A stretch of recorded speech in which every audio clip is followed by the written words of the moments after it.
Wi-Fi radiation is a lot worse than people think it is, but I don't think How it's so? well.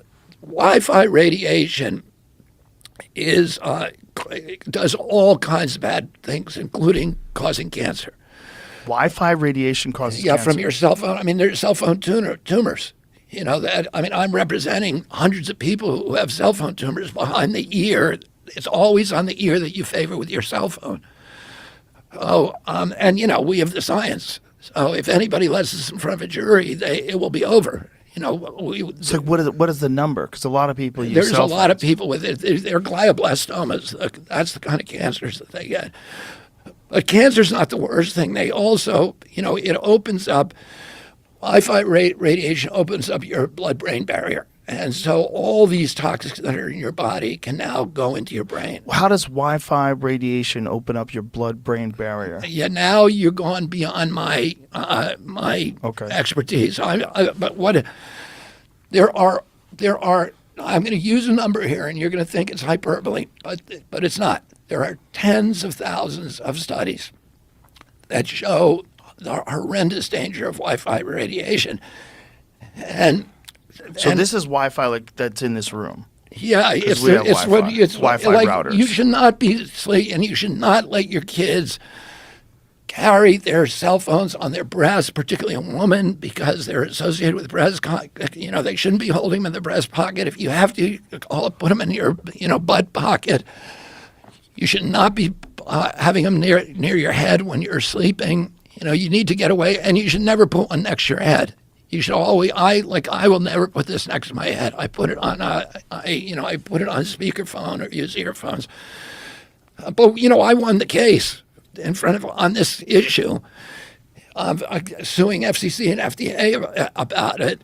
And the court sided with me. So now they're going to have to go back to the drawing board and do it. But the Russians, Russians know more about Wi-Fi radiation than anybody. They developed it as a weapon, and a lot of the really good science came out of Russia. And the Russians won't let kids use cell phones in kindergarten or in grade school. A lot of the schools in Russia don't let cell phones in there because of the danger.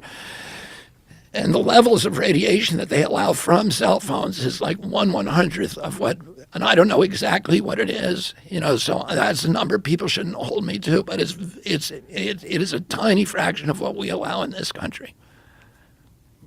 So the Wi-Fi radiation is obviously different than cell phone radiation. So you're talking about people that are just in a room with Wi-Fi are being exposed to something that's dangerous? People, and people have different sensitivities to it. So some people are extremely sensitive. They become completely debilitated from it. And Really? oh yeah, we have From a woman. Wi-Fi? Yeah, we have a woman who developed an allergy to Wi-Fi. She was in the Israeli Defense Forces, and she was in their cyber warfare unit.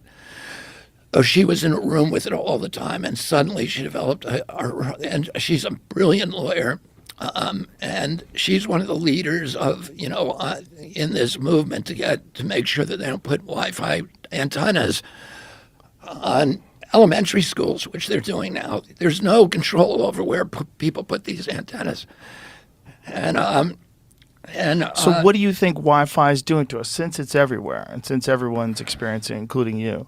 What do you think it's doing to us? I think it degrades your mitochondria. It opens your blood-brain barrier. Do you see anything online of how it could open up your blood-brain barrier? I don't know about how, but That it does? I found an article. I was trying to find the validity of it, but it has a statement on here. Damage the blood-brain barrier. Radio frequency radiation exposure has been shown to affect the permeability of the blood-brain barrier as well as altering the expression of microRNA within the brain, which researchers state could lead to adverse effects such as neurodegenerative disease. Whoa. How come we don't know that? And there's a doctor that did a study and said that it's been expanded on researchers in China, and there's a published article here, but I was looking around at the page and They call it leaky brain. The findings were followed by suppression, misinformation, and a shutdown of government-funded research in the United States.